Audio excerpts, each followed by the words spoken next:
well while I let the smarter folks in the room like Pat, Jeff, and everybody else deal with the golfer takes. But I think a happy marriage. Happy marriage. Smarter people in the room. You're too nice, man.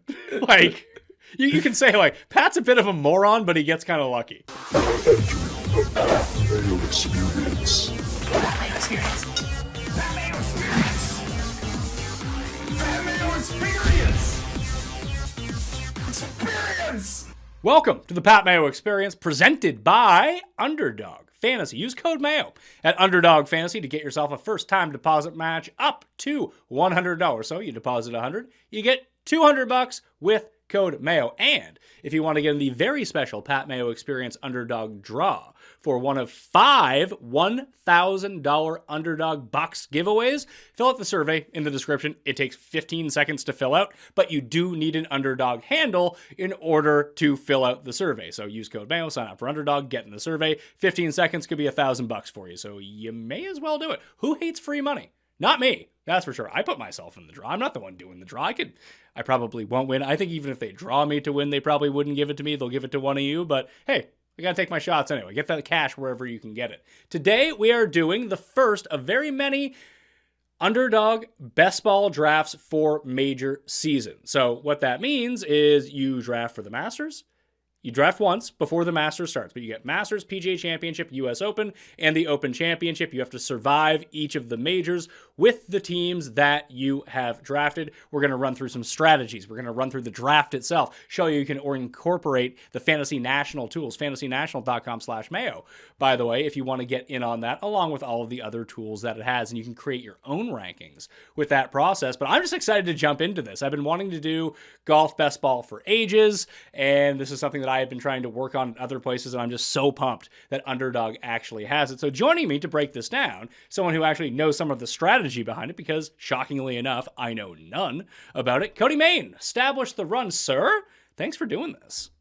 Thanks for having me on. It's always a pleasure to talk to the hottest man in PGA DFS. And I'm not talking about your appearance. It's been a heck of a run for you this season. So hopefully we can carry that success onto the best ball streets. And I co-sign your take that someone needed to do best ball for golf. Someone needed to do it well. Underdog is crushing it. Excited to hop into these drafts. So you played this last year, right? The major season one and done? Or Yes. the one and just one and done? Major season best ball? Yes. So First experience last year, it was not a profitable experience, though it was a fun one, but a learning experience for me as far as setting our rankings that established the run, a learning process for the draft strategy. Hopefully can carry over some of that stuff that we learned from last year into this year and maybe have a little bit more success. But, golf is a very, very random sport. I think we can take advantage of that here in this format. But, hopefully have a little bit more of profitability this season.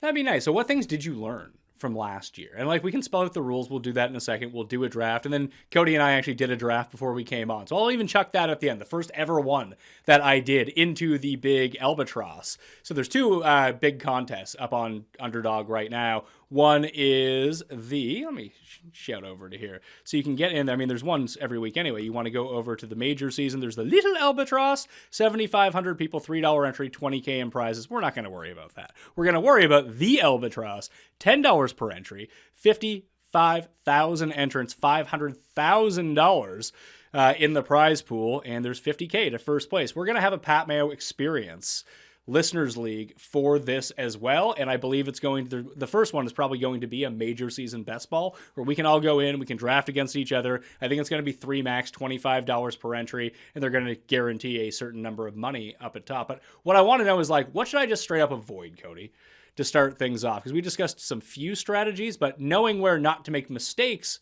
off the hop, I think is going to be very important.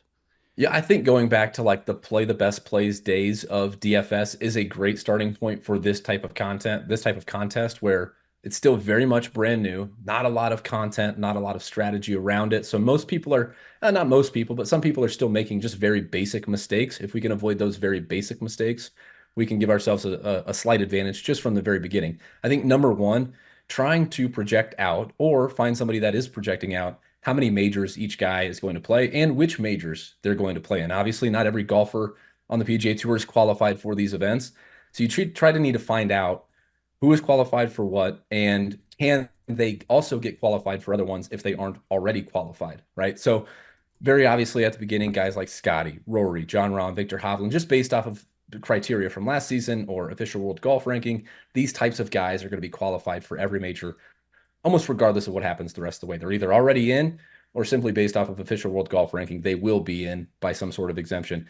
It gets a little bit trickier further down the board where golfers in round 6, 7, 8, 9 may not all be qualified for 4 majors. That's okay. You can draft some golfers that aren't qualified for 4 majors, but try to project forward how do they qualify for all 4? It's going to be very, very important to have them playing all 4 majors. I think about it like bye weeks in the NFL. Just imagine if you could draft every single player every week. They all play 17 weeks. They all have 1 bye week. What if all of a sudden you were drafting a player that had 4 bye weeks, right? You're sacrificing so much potential points that it simply doesn't make sense to draft them. So you need to have good reason to do so. Step number 1 is just identifying which golfers are going to play which majors and do they have the potential to play more majors. So From there, this is something I can actually help out with because this is a brand new tool we just added to fantasynational.com. So once again, fantasynational.com/Mayo. I'll hop over right now and I can show you up at the top, live stats, the course breakdown. If you scroll over a little bit, we have, where is it? The season-long planner on Fantasy National. So shout out to Jack Humphreys for putting this all together for us. This was something he was doing on an Excel sheet. We were able to put it onto the site. So you can just go to the Masters and you can kind of look up the players in real time that you want in the search bar to see if they're qualified for all of these events. So you have the Masters right here. Hey, Ludwig is in that. He's in for the PGA Championship. Has he qualified for the U.S. Open? No, Ludwig has not qualified for the U.S. Open as of yet. But being so high in the world rankings, he should almost be guaranteed his spot. But that's not official until it actually becomes official. So you can see the guys that have actually qualified for these events, be it the Olympics, the Open Championship. We're only concerned about the 4 majors right now. Poor B. Anka. He is that doesn't even sound like a real player. I don't even know who this guy is.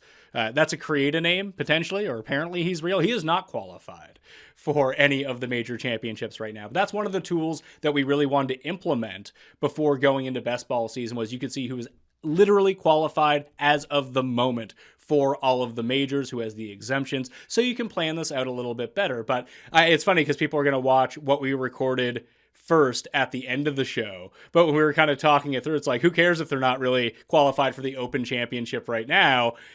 Because I think that's what you said about Luke List. Luke List isn't qualified for the USO or the Open Championship, but he's qualified for the other 3 at the moment. But if he's going to help you and you're going to qualify for the Open Championship, theoretically, Luke List is the one that helps you get there, so he would qualify for it.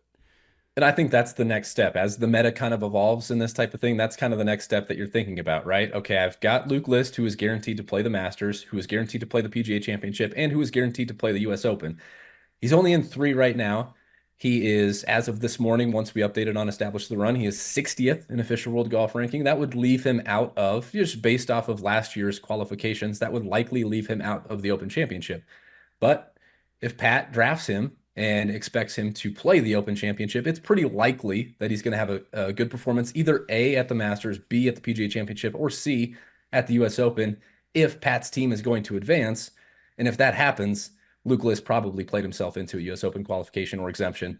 And in those instances, then you've got a guy who is playing 4. So I think that's kind of that next step where you can start to build some super teams who you get good golfers at the end of the draft in rounds 10, like Luke List, that maybe don't qualify for all majors at the present moment, but can qualify if things break right for your team. Yeah, I would say that in terms of NFL, we talk about bye weeks and things like that. And to look at Luke List, he's actually only qualified for 2 of the 4. He's not qualified technically for the U.S. Open yet either. But those are the last 2. He's qualified for the first 2, which is great. But it's like drafting a handcuff. Like, drafting Tony Pollard in the 12th 2 years ago, not the first round like last year, which did not work out well. So just be like, hey, if Zeke gets hurt or if Pollard's just better, they're going to give him the ball. It's an upside type play, I would say. Yep.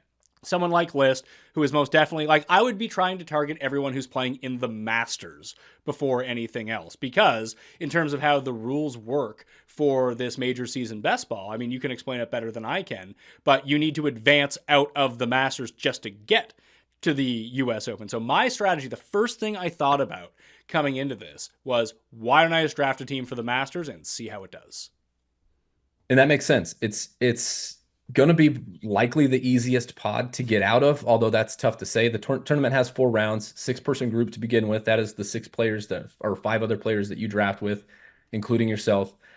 And then it's a 10-round pod, 10-person pod in round 2, 6-person pod in round 3. If you're lucky enough to advance out of round 3, then you'll compete in a 310-person final. Of course, as we know from Underdog NFL Best Ball season, the most important round is round 4. That's where all of the money is made. You got to get there first, right? So you can't draft a team that doesn't have a full Masters roster or something along those lines. It becomes very important for sure to get out of round 1, to even give yourself that chance to get to the PGA Championship, to get to the US Open, and then ultimately to have a chance at that 310-person final. So I think that that is one of those strategies you can implement that not only gives you an increased chance to get out of the Masters round, but also likely gives you a more unique roster for round 4. So maybe some of those guys in the Masters ultimately play well at the Open Championship, and that team is more unique, which, as we know in best ball, when you're competing in these small field tournaments, very, very important to have a unique roster.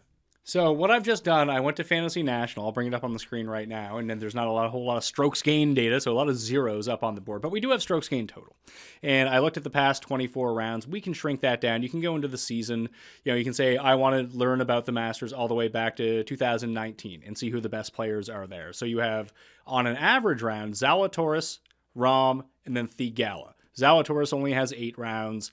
Theegala only has 4 rounds. They're the 2 small sample size guys who have done really well at the Masters. Zalatoris obviously in both, Theegala in his debut last year. But then you have Scheffler and Reed and DJ and Fowler and Rory, Cam Smith, Brooks, and Hideki.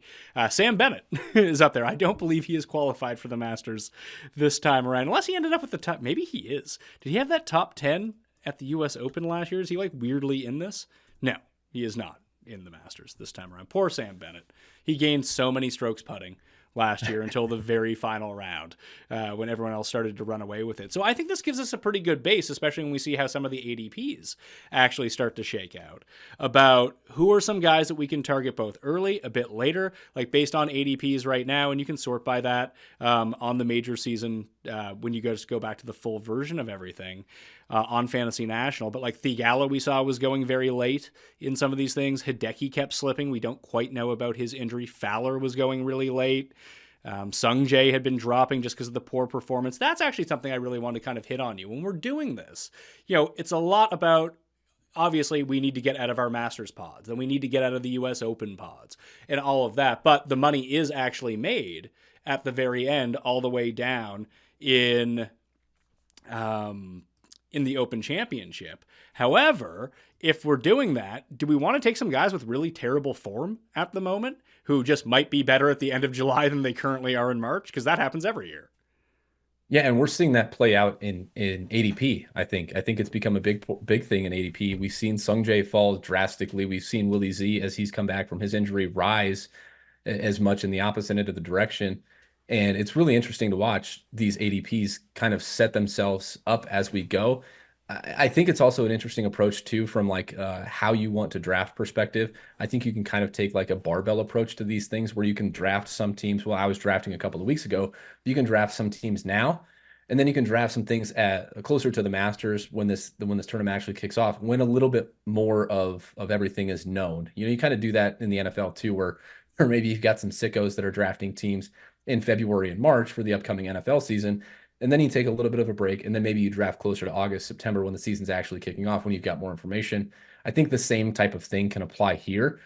And guys that are in bad form right now might be great picks by the time April rolls around, right? Sung Jae is the one that stands out. ADP is 23.1 right now. That was much higher just a few weeks ago. So he seems to be a guy that is plummeting. A lot of this is pretty static. Drafts aren't filling super quickly, but you are seeing some guys rise and fall drastically in terms of ADP. Hideki was one that moved a bunch early, especially after the Genesis performance. Might drop back down a little bit now as a guy that is dealing with an injury, goes out and plays poorly at Arnold Palmer this week, and suddenly we're getting a huge discount on Decky. So I think that is one thing, just timing out your drafts. That could be an interesting type of micro strategy. Yeah, especially if you have a lot of commitments. Like I have Fantasy National up on the screen now. Under the salary tab is the current ADP from Underdog. And you'll see Minwoo is up to 27th. He's ahead of Day and Tom Kim and Keegan. And Neiman is now up to 32nd. Although I think when we just did ours, I can't remember if he went earlier than that, but he's kind of the perfect one that we just talked about. In the Masters, he'll be in the PGA Championship, so he'll have his opportunities to play himself into the final too. So maybe people are a bit hesitant still on something like that, of drafting him, even though he's the hottest player in the world. Or is he someone that, because of the ADP where it's going up and he's not guaranteed to get those spots, and we see some of the other guys around him, be it like Russell Henley, who's just going to be in all the majors, and obviously isn't the same sort of talent, but we know that he's going to be there. Joaquin Niemann strikes me as like one of those mid-tier, high upside wide receivers who could like also not score for your team once. I will say that I think based off of our projections at ETR, he is locked into the Open based off of some qualifying criteria. So we have him right now in the Masters, in the PGA Championship, not in the US Open, which I believe he said he's going to try and play himself into, and then in the Open. So that is one of those things where I think right now it's really tough to get too excited about Joaquin Niemann. But if you wanted to project a T5 finish from him at the Masters or a win at the PGA Championship or something along those lines, he's going to play himself into a US Open exemption. And then you've got what, a top 15, top 20 draft pick that you're getting at, ADP of 30 to 35. It was a guy that early on for ECR subscribers, we had a massive fade on because he didn't have that Masters exemption. He was only qualified for 2 of the 4 majors, was going really early, seemed like a prime fade candidate, gets the exemption, is clearly playing out of his mind, which can come and go at the drop of a hat. But if he gets into the US Open and is playing all 4 majors, looks like a guy that should probably be drafted around like that Cam Smith range, to be quite frank. Well, it's funny you mentioned Cam Smith, because when we show the one that we did first, I was contemplating picking him in like the first round, depending on what pick I got, just because he rates out so well for me. So just to give a quick look to the rankings that I have out versus ADP right now.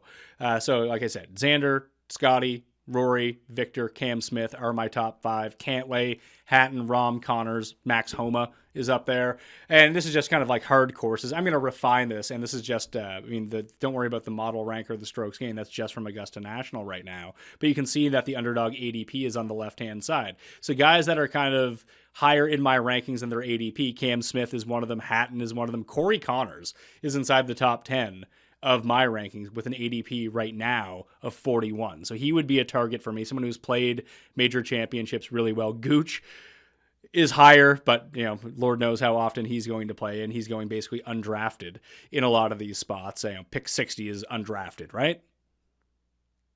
Yeah, 60 is the last pick in the draft. And, as we kind of talked about, there will be times when you're drafting guys who are going to be playing in 2 or 3 majors as of the moment you're drafting. Of course, you're hoping for them to play in all 4. But I think if you structure things perfectly, as of the moment you're drafting, you really shouldn't have to draft a guy who isn't at least loosely locked into all 4 majors. And I say loosely because official world golf ranking can change, and you're trying to make some assumptions based off of top 50 and top 60 and top 70 type exemptions. But I think for the most part, you're going to get guys that should be playing in all 4 majors. So guys like Gooch, last I had looked, I think Taylor Gooch, although a good player, was only locked into no majors. 476th currently in official world golf ranking, doesn't have any previous exemption. So, guys like that, I think for the most part you can avoid. Then there's others too that like Patrick Reed was one who we had talked about too. Patrick Reed going at 55.8 ADP right now. I think based off of again our rankings, only locked into the Masters, 105th in official world golf ranking. Doesn't seem likely to get many or any of those possible exemptions. So a guy that I think is only going to play 1 major is being drafted right now, and frankly probably should not be. Yeah, and then you have someone like, let's say, Louis, for example. I think Louis is just in the Open Championship at this point. I may have that wrong, but I think that's the only one that he's qualified for. But if he can play himself into the US Open, I guess maybe he can't really play himself into the PGA Championship. I really do think that he should be in the Masters. He should have gotten an exemption. He won twice in South Africa, not on the Live Tour in December. He has played well on Live so far this season. Like if Neiman got one, why didn't Louis? Agreed. And that would be the one case where I think, as we just mentioned, how important it is to be unique. You've got a 300, think about it like a DFS small field GPP, right? 310 person final.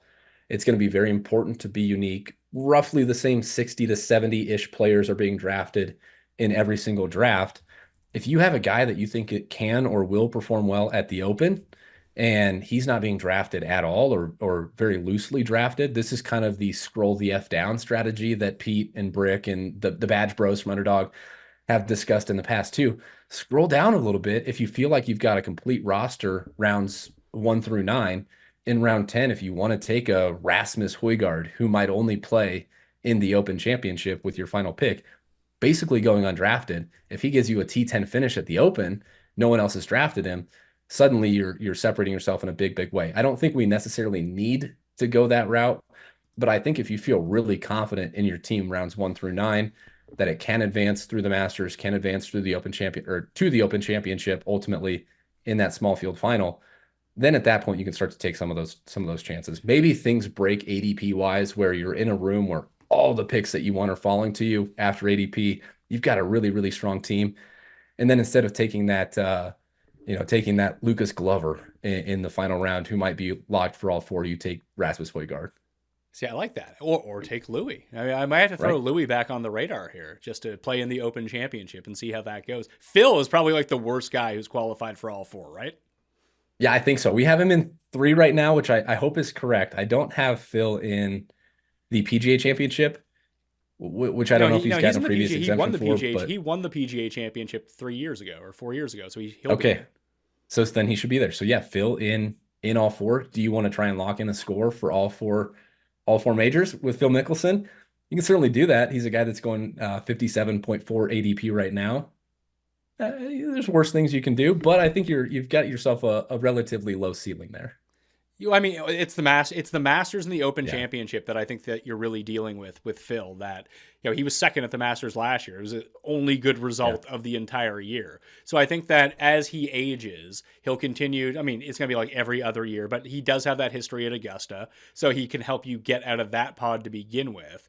And then if you can get to the Open Championship, you'll be one of the few people who actually has Phil on your roster. And like a lot of old dudes, I just think old dudes can still play at any Open Championship venue. Yeah, that's a good point. And you get this marriage of skills too, where you maybe have your younger up and comers like Aubert mixed with a Phil Mickelson who's going to play well at the Masters, and you can get these teams that maybe don't profile well together. If you put their skill sets together, then suddenly you've got a group of golfers that can play well at one venue, another group that can play well at another venue, and suddenly you've got a group of 9 or 10 golfers that you can advance to the Open and see how things go from there. So just to kind of go over to the world golf rankings for a second, the much maligned world golf rankings, but the top 50 in the world should get themselves in the moment, 2 weeks before the tournament. Obviously the top 50 at the end of the year last year got themselves into the Masters. So someone like Hatton, like you mentioned, is shielded pretty well. He's going to be in everything. He's number 17. I don't think that he could fall that low by the time that the Open Championship got around. Pavon is probably in them all now. Straka, who's a name that didn't even really come up all that often. Straka, Taylor, Henley, Brooks, they're all going to be in. Minwoo's going to be in. I would set the cutoff at 35, I think, of just getting in by themselves on world golf rankings. Everyone else has the potential to fall out. But it also puts someone like Jake Knapp on the radar. He's obviously in the Masters because of his win, but now he has a chance to qualify for almost all of them, whereas someone who's bad form like Denny McCarthy could find himself on the outside looking in of a lot of the majors, only because he's in bad form. He's 46. There's no guarantee. Whereas some of the other guys who you mentioned, Corey Connors is going to be right on the periphery. Lowry has a lot of Open Championship exemptions anyway, still going, but Siwoo is right there. Cam Smith and Moronk just aren't going to have their chances to actually move up in the rankings unless they have an amazing Masters. I don't even think Moronk is in the Masters. Maybe he is in the Masters. He would have been top 50 at the end of the year, so he's probably in. So they have a chance, but that's really their only chance unless they start playing Asian Tour events or something like that. So all these guys from like the 50 to 70 range have a real chance to play themselves in. We kept bringing up Luke List, but Eric Van Rooyen is another one that if you can find guys that are qualified for the Masters, that in this bubble, I think that's where the most value towards the end of drafts is going to come from. I agree, and it's one of the tough things that if you're trying to do the projections, or if you really want to try and grind this out, if you're somebody that's going to go in and max enter these, you should be using rankings like Pat has on Fantasy National or rankings from us at Establish the Run, just to try to get a sense of who is in what Masters or who is in what major. However, it's very difficult to do because these official world golf rankings are obviously ever changing and can drastically change in some instances. If a guy gets a win who was way outside the top 50, can certainly play himself in there. Guys playing poorly for long stretches can certainly play themselves out. One thing that we changed, Pat, from last year that we didn't even discuss off the front at Establish the Run, we were doing like percentile rankings that a golfer made X, Y, or Z major. If they were, the exemptions are different for everyone, but like if they were 55th as of February 28th, do we make them 0.75, 75% chance to make the Masters? Is it 80%? What we've done now is we're updating these rankings weekly. And if they're in as of the moment you're drafting, they get a 1, which means 100% chance they're playing, 0% chance they're not playing. If they're not in at that moment, based off of the exemptions that we've used from previous years, they get a 0. So these things will be ever changing. I think that goes back to the point of like, can you draft super teams of getting guys that will eventually qualify for all 4 majors who aren't even being drafted right now? That could be some guys in the 60 to 70 official world golf range right now who can play themselves into all 4 events, or it could be somebody that is even further back, and like Jake Knapp goes out and gets a win and is now 45th and likely to play most of these majors. I think that's one strategy that can kind of separate you two. But I think if you're playing this seriously, you need to be thinking about kind of on a probabilistic standpoint, how likely are these guys to play each of these individual 4 majors? So I think we got the strategy stuff out of the way right now. I think it's time to hop into one of these best ball drafts here. So we got the little Albatross, $3. We got the Albatross. That's the big one on Underdog. Code Mayo at Underdog Fantasy. If you don't have an account yet, get a deposit match up to $100, all that fun stuff. Hit the description for the survey to win another 1,000 on top of that and enter all of the teams that you want into the Albatross. But just to get through the rules first, there's 2 separate ways that you can do this. 30 seconds per pick, 8 hours per pick.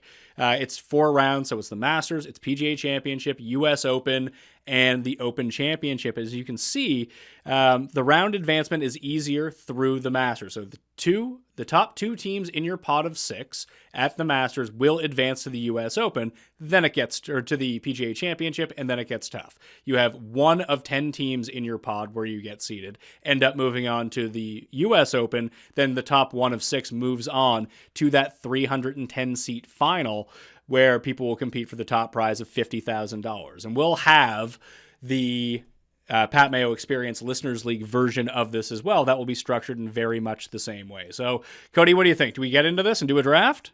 Let's do it. All right. Let's enter. $10. Boom.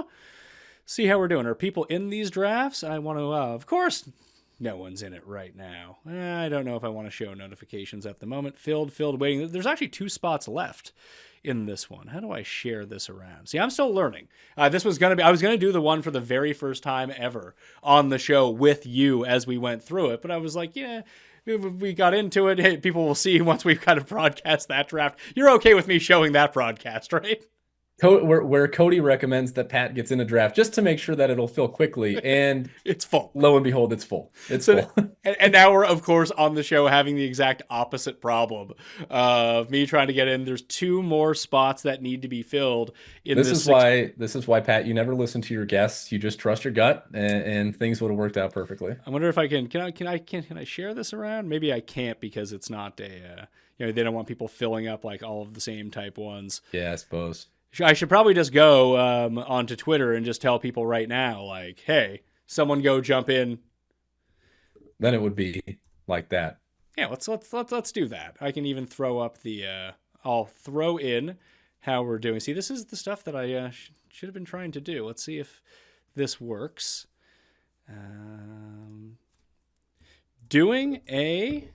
And now I can't even spell as I'm doing this. I should probably cut this part out. But you never know with this stuff. This is what the people are here to see, right? This is the best part of the content. Doing this is how the sausage is made. Major season best ball draft right now. 2 spots left. Go. See if that works. See if we can get this stuff filled. Now I'll click back and I'll miss 2 picks or something like that. So in terms of the ADP, when it comes up on the screen, we can see it right now. It's Scheffler, Rahm, Rory, Victor, Xander, Brooks. And people can go create their own on Fantasy National in terms of rankings. That's what I've done for right now, just to give me a better sense. But I think that you would even say you don't want to be beholden to your actual rankings, right? Like you do want to have a sense of how the draft is going. And I think for this draft, let's try to draft a Masters team of, hey, here's 10 guys that are all in the Masters, and we're going to try to get out of our pod to begin with. I like that strategy, and I agree with you. I don't think you should be beholden to a certain rank. It's really, really hard, even for people that are doing like the hole by hole simulations and doing DraftKings projections and all those things. It's really hard to project what Scotty Scheffler is going to do at the Open Championship months and months from now. So I think understanding the structure of the contest, understanding your rankings, having an understanding of ADP, and we'll talk through this. Like you might want to draft a guy in the second round, but just based off his ADP, there's a good chance that he comes back to you in the third round. So you can kind of let him sit there for a little bit. So I think kind of having an understanding of the room a little bit, having an understanding of the ADP, and really having an understanding of which golfers are playing which majors is kind of like 101 level stuff that you need to have. Then from there, throw in your golfer takes, throw in your, projection related stuff, course fit type stuff. But I think ultimately give yourself a good baseline with just with just who's playing what majors and ADP, and you're going to have a pretty successful draft. So just kind of running through it, what I'm going to do is sort by average score over the past 24 rounds at the Masters, and then sort that by total. So Zalatoris, does pretty well. We'll put a star next to him. He is going at pick number 12, though. I think Theegala becomes a little bit of a value. Then you have Patrick Reed. So the thing with Patrick Reed would be, and I guess maybe we should try to run through this, that if Reed, it's kind of like the only one that he's in is the first one that has killed his ADP because no one wants to have this guy for the U.S. Open. That if he can do what he did last year at the Masters, then all of a sudden he's in the rest of the majors. That might be the way to do it. I don't have an intimate understanding enough of how far he would move in the official world golf rankings. He's 105th now. I would imagine like a T5 or a T10 finish at the Masters is probably enough to get him those exemptions for the other three. For me, it's just like a leap too far. I'll take my chances at getting a T5 or a T10 type finish from a later pick for a guy that I still think can play in the PGA Championship, US Open, and Open Championship. But I get it just based off of the track record at the Masters and a guy who is a better golfer than the golfers that he's being drafted around at the moment. But the reason for that is because he's not locked into the rest of the majors. So the rest of the guys, like Fowler rates out really well for the Masters, and he's going at pick number 40, so that's fine. Do you want to jump into one of these drafts? Yeah, I can hop in. Let's get this thing filled up. Yeah, we'll get this thing filled up. We're still waiting on 2 people to go in. No one took the bait. We went out there. Let's see. No, it's because I forgot to hit send on the tweet. Of course I did. I'm such an idiot when it comes to doing this. I guess trying to do the show and do this at the same time was probably not the greatest strategy in the world. You could still blame your guest. I'm the one that forced you to hop into that first one that people are going to see at the end of the show. I mean, I can just paste that one over. We're trying to get this one filled to do it. So Rory is actually worse than ADP, although I obviously would like him. Cam Smith, pretty good. Theegala is really the one that jumps off the page of going 27th. Yep. We're just waiting for one person. There we go. And if he can replicate that. And as we kind of pointed out, as I've talked through Theegala, a lot of people have started to compare him to Spieth in a lot of ways. But when you take a look at his overall profile, that he either kind of spikes or he sucks, which is kind of perfect for a tournament like this, I think. That's ideal. Either he's not going to contribute to your team at all because he's going to be sitting on your bench, or in the times that he does contribute, he contributes in a massive way. We love those guys in best ball. So in terms of, we draft 10 players on our team over the 6 rounds that we do this, how many actually do contribute to our team? 6 of them? 6 will be in our roster. 4 will be on our bench. Obviously, we want a 10 golfer roster for every major. That may not be possible, as discussed, but having 6 at least is, I mean, you have to have at least 6 for every major. You're just going to be, you're going to be drawn totally dead. And if people are wondering, is it going to be counted per day, your 6 best scores, or per tournament, your 6 best scores? Per tournament. Good question. Per tournament for your 6 scores. So if you feel like your guy's dead after Thursday, give it a chance. We'll get through the Friday cut sweat and then get through Saturday and Sunday, accumulate those scores, and then we'll see where we stand after that. But it makes it a really fun experience because it's like taking the regular DFS experience and just quadrupling it because you get to do this 4 times, assuming your teams advance out of each one of the pods. I think the Masters pod obviously being 2 of 6 getting through, you can have a relatively mid, as the kids would say, Masters team and still advance because you really just got to beat 4 other teams and then hopefully advance to that next round where then things get a little bit more difficult where it's 1 of 10, 1 of 6, and then ultimately in that 310 person final, you're hoping you kind of just run away with things. But ultimately, I think the master strategy is interesting just to get through. But I think you can survive even some relatively speaking, poor masters performances just because you've got more opportunities to get out. Okay, so looking at some of the other guys that potentially are falling down the board here, just based off Masters stuff, and we can do this for you. And other shows, I'll draft a U.S. Open team. On other shows, I'll draft a PGA Championship team. Although I think those two tournaments right now correlate much more than they used to in the past because the PGA Championship has played extremely difficult the past 5 or so years, which is really nice to see. I enjoy watching it.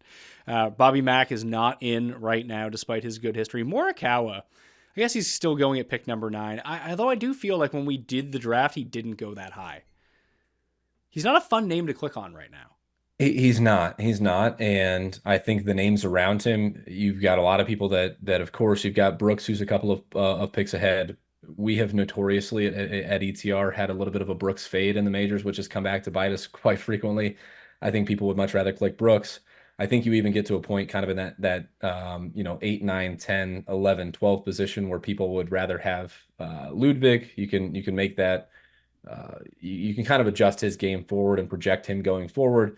I think even like Spieth, JT, Willie Z. I think Willie Z is one of those guys that if he continues to perform well out of the back stuff and coming back on tour, you could see Willie Z jump Morikawa even. He was another guy that we kind of had a fade on, but he looks like he's locked into all 4 and is playing really well. People really like Cam Smith. I see he's got a 14.5 ADP, but people really like Cam Smith as well. I think those guys, like, I think there is kind of a tier break, at least in my opinion, after 7 with Cantlay.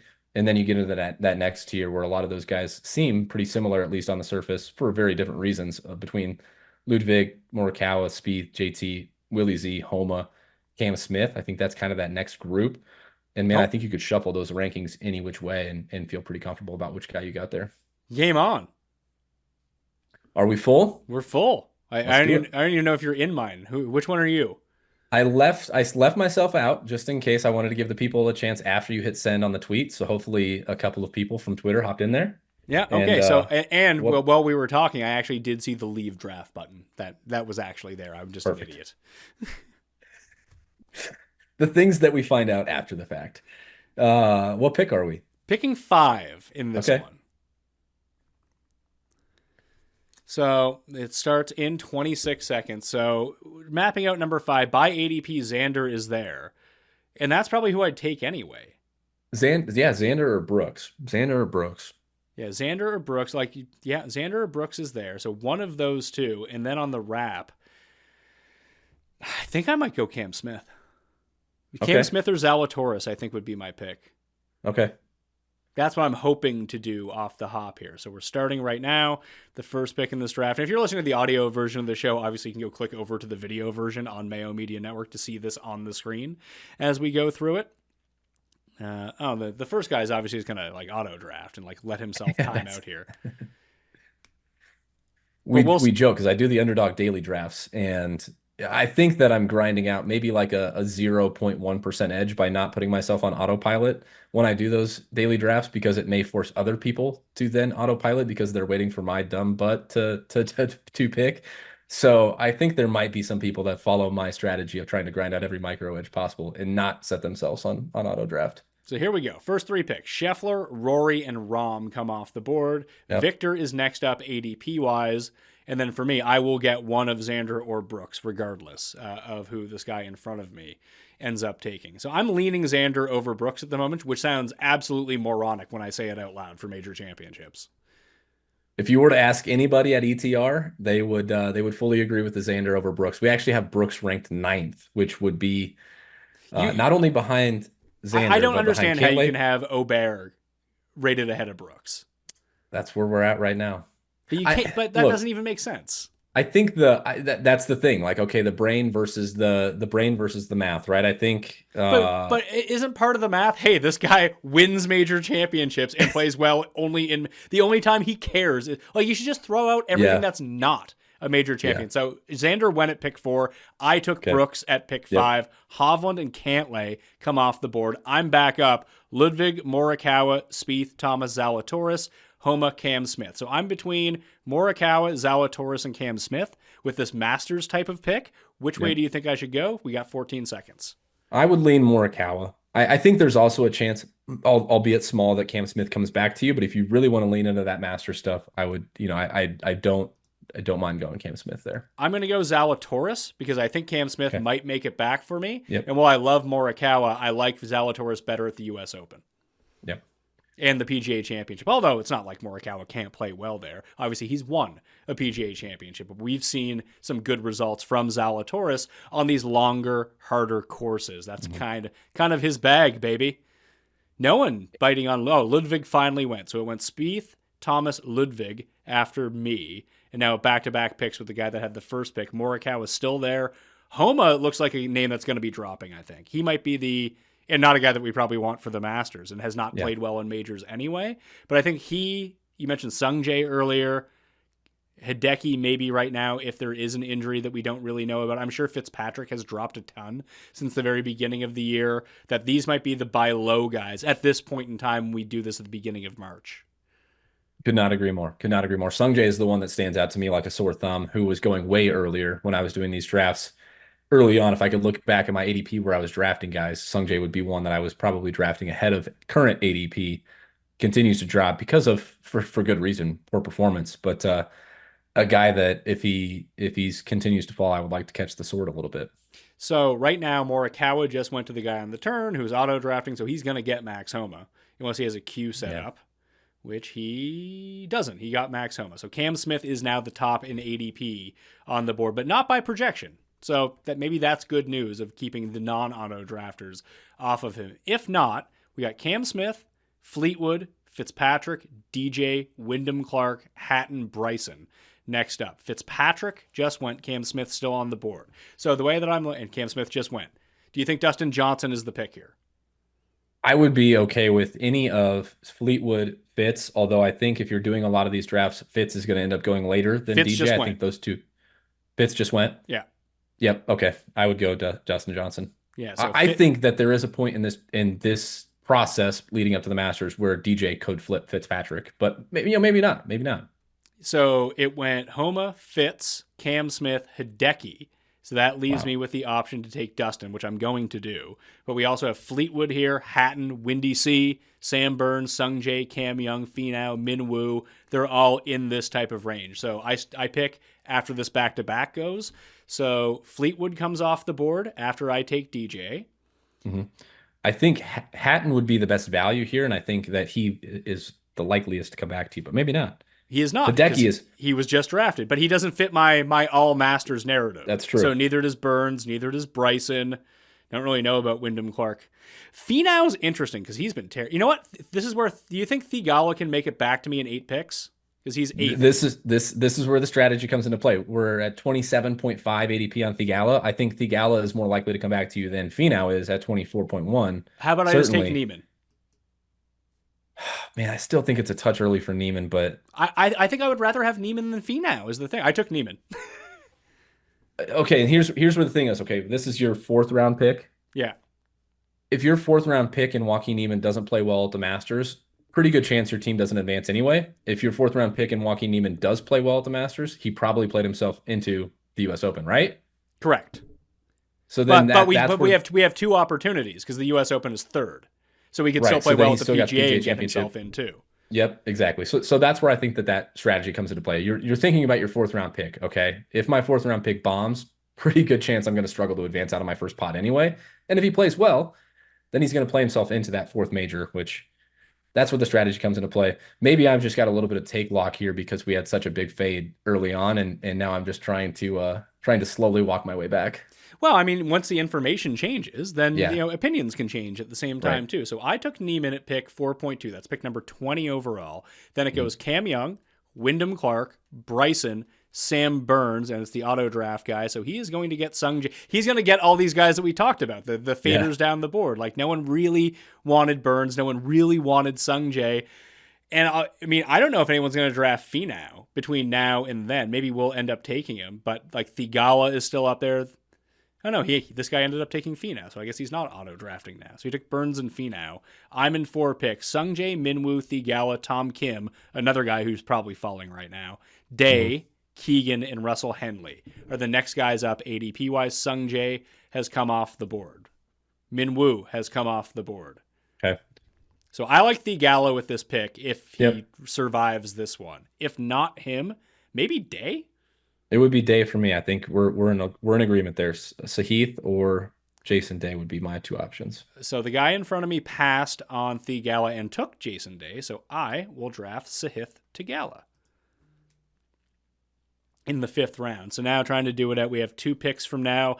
I hate this range. It's like Russell Henley, Adam Scott, Henley and Tom Kim just went. I could be talked into Keegan Bradley. I could be talked into Russell Henley. I think I like Corey Connors better than those guys, and another Masters guy as well.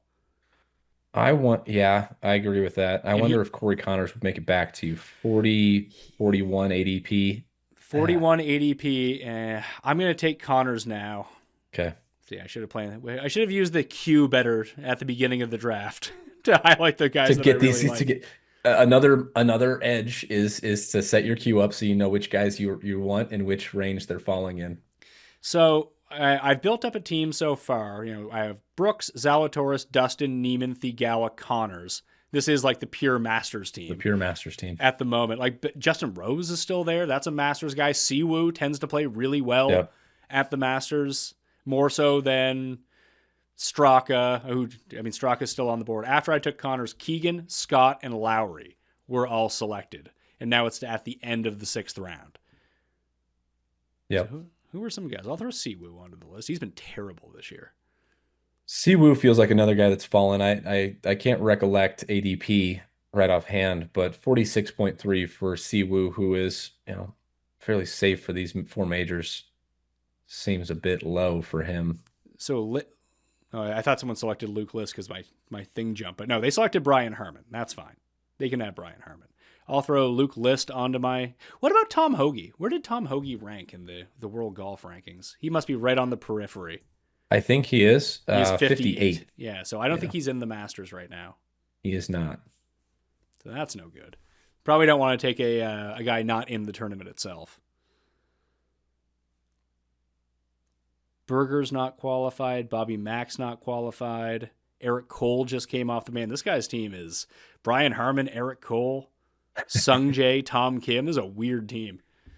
Just all of the guys that are falling. I wonder how much that last performance where Eric Cole finished DFL affected his ADP. He seemed like he was going a little bit earlier than this in past iterations. So Siwoo and Fowler just came off the board, leaving Luke List as my highest type guy in my queue.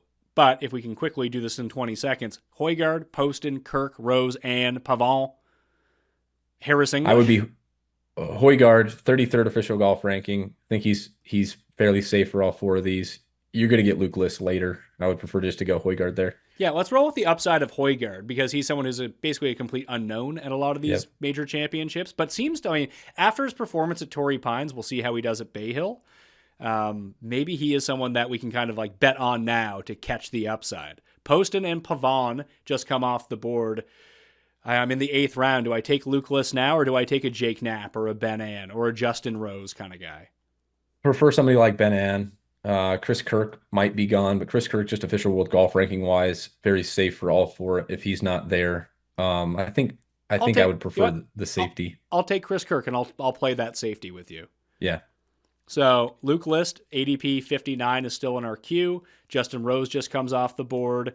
So we have like Kitayama, Griot. Maybe Kitayama is the next one if he does make it back to me because he'll be in everything.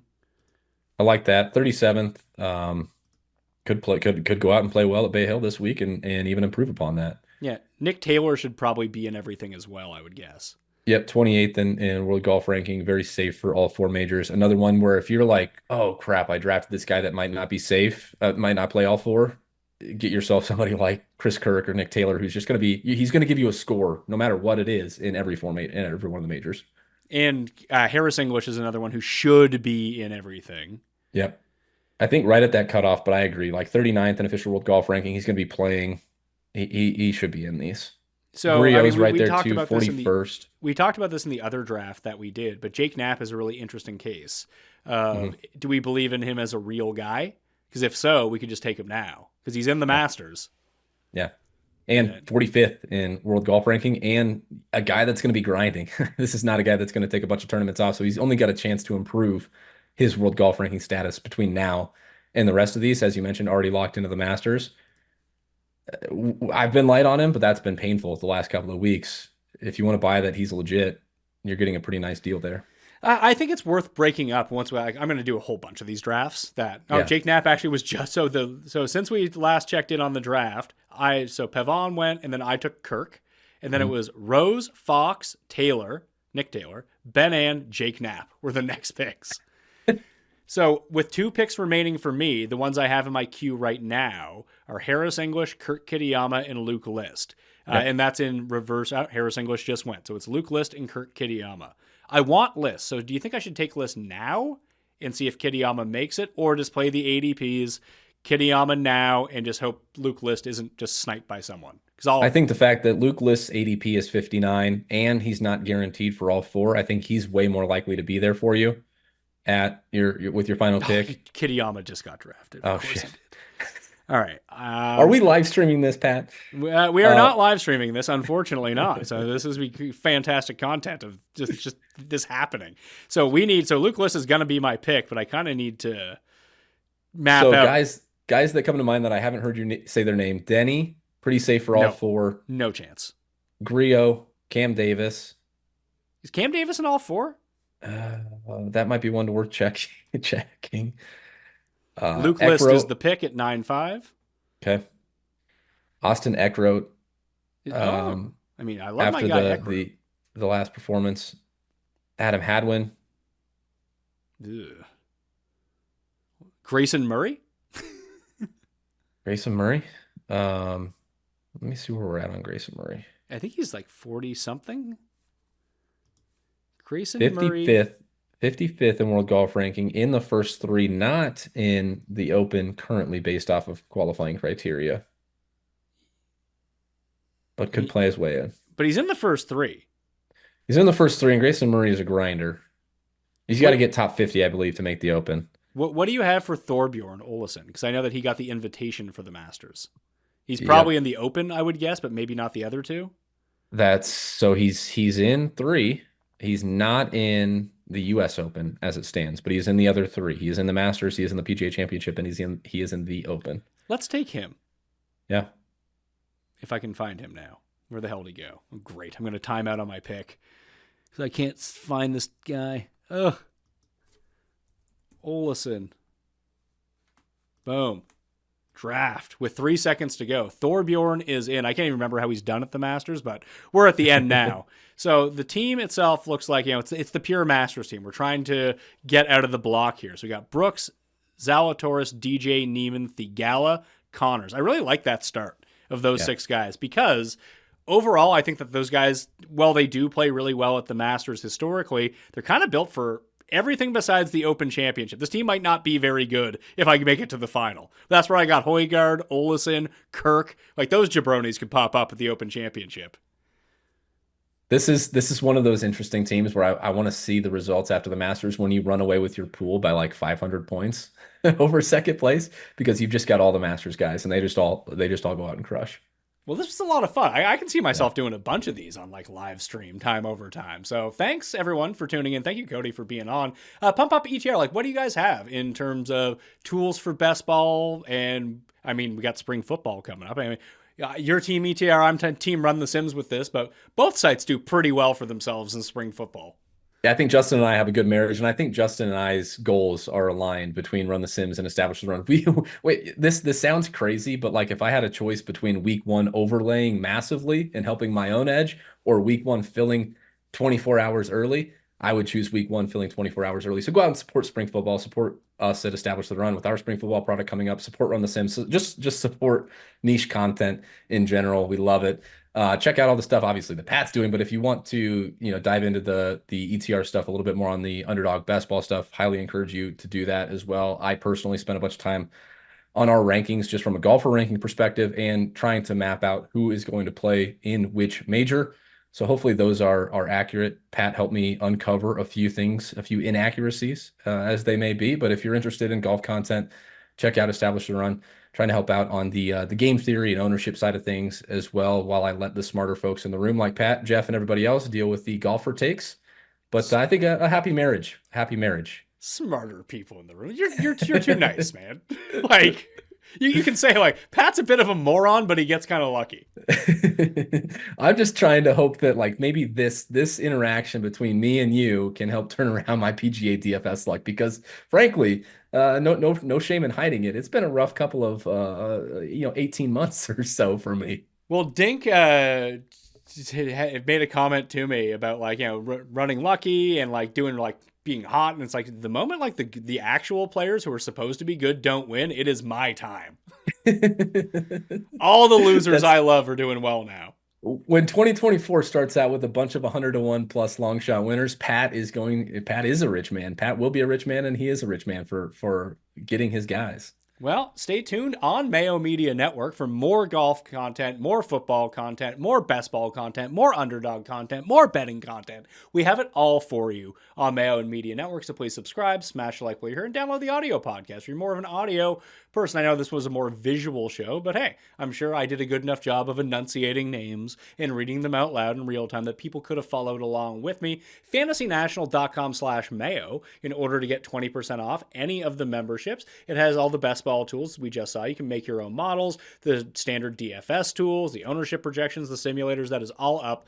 FantasyNational.com/Mayo, and code Mayo at Underdog will get you a deposit match up to $100. And that survey for the $5,000 giveaway, 5 winners, $1,000 each, 15 seconds to fill out, is down in the description right now. I'd say goodbye to you, but I do want to throw on at the back end of the show the very first draft that Cody and I did for Best Ball Major Season on Underdog. So, enjoy. So, yeah, this is the first one I've ever done. So, Scheffler goes first, and this is just for majors. So, yep. Everything over. I actually made rankings on Fantasy National. Okay. They're not like finalized yet, but I was able to put in like the Underdog for the ADP. Oh, nice. And it gives me Xander, Scheffler, Rory, Victor, Cam Smith as the top 3. Oh, I had autopilot on. I had autopilot on, so it automatically drafted Rory for me. Yeah. So we're a little bit higher than consensus on Rory. We would have liked him at the 3rd pick, but I get it with that. Like Vic and Xander would be pretty close for us. So you're going to get the 9th pick on the wraparound? Yeah. Or no? Yeah, I have 2-4. So okay. Yeah, so I pick again here in 5 picks. So yeah, so Scheffler, Rahm, Rory, Brooks have all gone. And this guy looks like he's just going to time out with his picks. So Victor probably goes to him. Victor does. Yeah, what I was trying to say, like I did a very rudimentary type of model. It's very hard to quantify a lot of the data, to be perfectly honest with you. And I've gotten that question too for our rankings. What goes into it? Are you doing a course by course, projecting each golfer for each major? We're not even going that far. It's kind of just like a baseline golfer ranking, and then obviously we're baking in ADP a little bit, and I'm sure this is stuff we can all talk about, but and then really just trying to quantify, like, are these guys, and this will become important at the end of the draft, are these guys really going to play all 4 majors, based off of whatever criteria? Yeah, I mean, just trying to figure that out, like Neiman getting the exemption into PGA Championship. This will be interesting for the show. We had a massive Neiman fade. Like I have 0% Neiman because he wasn't in the Masters, right? And now could potentially qualify for all 4. And if he does qualify for all 4, should be like a top 15 pick. Yeah. So I'm back on the clock. So after I went, Rory went Brooks, Victor, Cantlay, Xander, Morikawa, Zalatoris. So Ludwig, Spieth, Homa, Thomas, Cam Smith. Yeah, we would be on Ludwig there. I mean, it's between me. It's for Cam Smith and Ludwig. Yeah. Yeah. I mean, Ludwig at the Masters is tough, right? Because you have to advance out. I'm going to take Cam Smith because now I got to go down to draft. I'll draft Cam Smith. I missed my pick, of course, so it gave me OWGR. So I need to be like faster on this, or at least I think create a queue. they're 30-second times. Yeah, so when we do this on the show, maybe I'll put this one at the very end of the show so people can see me just dummy my way through it. Right. So if they ever feel bad about wasting $10 on a draft, maybe this is how it actually turns out to be better, that the auto picks just kind of do it for me. Which is the best. Which is the best. It goes back to the randomness of golf, right? The auto picks rule all. So Thomas, Cam Smith, Fleetwood are the next one. So it's one pick, then my pick. So we're looking at Spieth, Homa, Fitz, DJ. So Spieth is gone. So Homa, Fitz, DJ, Wyndham Clark, Hatton, Bryson. I just need to advance out of the Masters. Like if I don't advance out of the Masters, I'm screwed. So I'd kind of want to draft like a weird Masters lineup, if that makes any sense. Yeah. Yeah, I think so. And I think that's unique too. Like, because if that team does get to the finals, then you've got a unique combination of guys that probably weren't being drafted together to begin with. So I'm going to pure rankings wise, if Homa was there, we would probably like Homa, but Homa is still left. I took Dustin. Yeah, I get it. So and then Bryson goes, then Homa goes. So now we're down into that like Burns, Sungjae, Cam Young, Wyndham Clark just went. Hideki's still on the board. He's dealing with this back injury, so I don't know what the hell's going on with him. But I mean, you'd figure he'd be a good Masters pick. Great Masters pick. We're a little bit light on Decky on the overall rankings, but I did see the back thing. That's got me a little bit concerned. He just went, so it's not a problem. Like, is this the spot just to take? Oh, Neiman just went. I was going to say, is this the spot to take Neiman? Oh, this is more frustrating than I would have thought with people stealing my picks. Oh yeah, the snipes are awful. Day goes. That's no, I was going to say, should I take Day? I got 10 seconds. Oh, yeah. Okay. Day, Hatton, Burns, Sungjae, Cam Young. We love Hatton. All right, like, we love Hatton. Is he in everything? He's locked into all four. Okay. And even if not, he's so far ahead in official world golf ranking that I think he's still going to get those exemptions anyway. It's funny because he sucks at the Masters. Yeah, which is part of the problem. I was just looking at the advancement pods again to remind myself, but I think in terms of like overall advance rate, the US Open becomes very important because your pool in the US Open is bigger. So like your in pod theory, is 1 of 10. Yeah. Yeah. Maybe we take Russell Henley here. He kind of plays sneakily well. Yep. So I like that. I'm going to go with Henley. So it went Cam Young, Finau, Sungjae, Henley to me. Okay. So now, so our team so far is Rory, Ludwig, Dustin, Hatton, Russell, Henley. Yep. I can get behind that. All right. There we are. So left on the board now, Min Woo just went. So like Thigala's still out there. Maybe that's I like Thigala. Yeah, Thigala's, I don't think he's going to make it back to me because I think someone's auto drafting, but he's the top guy. So it's Thigala, Tom Kim, Jason Day, Keegan, Harmon, Lowry, Adam Scott. I have zero interest in Eric Cole. Yep. We're a round market on all those guys. We like Harmon a little bit more. We like Jason Day a little bit. Corey Connors is still there. Yep. I think I would lean him. Yep, I dig that one too. Yeah, so like in my rankings, let's see, I'm up in 3 picks. So Day and Kim went with Thigala. Connors is weirdly number 9. Mm-hmm. 1 spot ahead of Homa, 2 spots ahead of DJ. And like Adam Scott is also pretty high up there. Keegan's pretty high up. Paul Casey is weirdly high up, which I don't know if I believe that, but Keegan's a guy that we like too. Yeah, Keegan just went, Harmon just went, so I'm going to take Corey Connors. Do you have any feelings on Ricky? Man, it's tough. We liked Ricky last week. We like Ricky, I think overall he's locked into all 4. You're going to get a guy that's going to play all 4, but God, it's been rough for Ricky lately. So that's kind of like the look down at the bottom, right? Now that we're into round 7, Adam Scott just went. Like, who are the guys that are guaranteed to be in every major? Yep. That's exactly what you're looking for. It's like, okay, Ricky's in all 4, but the golf for Ricky's been really rough lately. You got guys like Rose, Kitayama, these guys that are like, weirdly up there in official world golf ranking now that are going to be locked in. Pavone, Nick Taylor. There's a bunch of guys there that you're like, okay, I know I'm going to get 4 scores from them. Are they actually good at golf though? And that's where like some of the game theory gets interesting. I think that you shouldn't have to draft a guy, just based off of where we are that doesn't play all 4 majors, unless you wanted somebody like Neiman who could potentially qualify. But I think there's enough guys that are locked or loosely locked into all 4 that you really shouldn't have to play around with these guys that aren't going to play all 4. How about Harris English? I can get behind that. So Harris Yeah. English or Ben An, let's say, or Ricky. I would be on Ben Ann before Harris English, but not hugely. They're close for me. All right, I'll take Ricky because he's in them all. And part of that too, like just mapping out ADP, I think it's more likely that like English would come back to you than Ben Ann or Ricky. So I'd rather take those guys. For sure. So I took Ricky, then Rose goes, and then I have another Yeah. pick here in about 6 picks. It's like possible. I mean, decent chance that Harris English comes back to you. Yeah, so like Cole, Poston just went. So Cole, Kirk, Ben An, Pavon, Siwoo, Knapp, McCarthy, Harris English. So he's way down. I could even get him 2 picks from now, potentially. Yeah. Ben An just went. Kitayama's interesting because he's played difficult courses really well. Like that was the main thing that I was looking at when I did my modeling was like, who plays hard courses well? And just like major kind of history because it's a thing. Yeah, we like Kitayama. I think loosely locked into all 4, 37th and official world golf ranking should get those exemptions if he's not in those tournaments already. So that seems like a good one. Pavon's gone. How high is Harris English in the golf rankings? Harris English is 39th. Another solid one. Probably going to get those top 50 exemptions if he's not already locked in. Yeah, he'll be locked into the Masters, and I believe he was top 3 in the U.S. Open. I don't know if that was last year. No, that was at Torrey Pines. I'll take Harris English. He just sneakily just pops up in majors. Yep.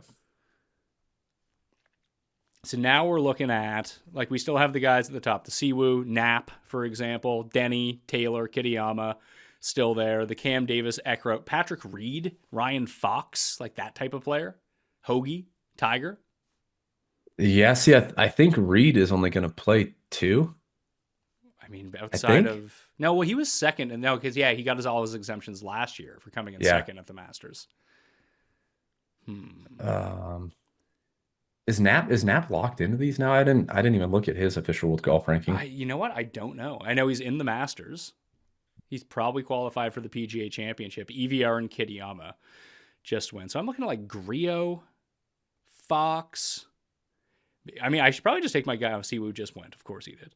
Siwoo, yeah. I think Griot's pretty safe. Also 41st in official world golf ranking. We are low on Knapp. That's going to need to be a correction post show for me. What is Knapp right now in the rankings?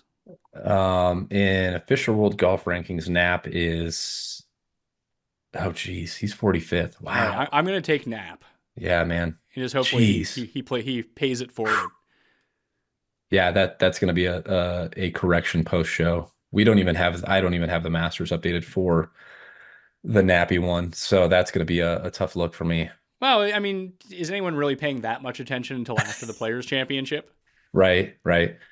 It's one of those things that if you can get some of these super teams now, like figuring out Jake Knapp ahead of time was tough. But like Wyndham Clark last year was one of those guys where he wasn't exactly qualified for all 4 going into the drafting process, gets qualified, and then goes out and wins the U.S. Open. And like, okay, if you had that team when no one was drafting him, you're doing backflips. That could be Jake Knapp this year. Yeah, I think I'm going to take Luke List with my next pick. Because like Griot, Nick Taylor, Hadwin, Cam Davis just went. List should be in most of these.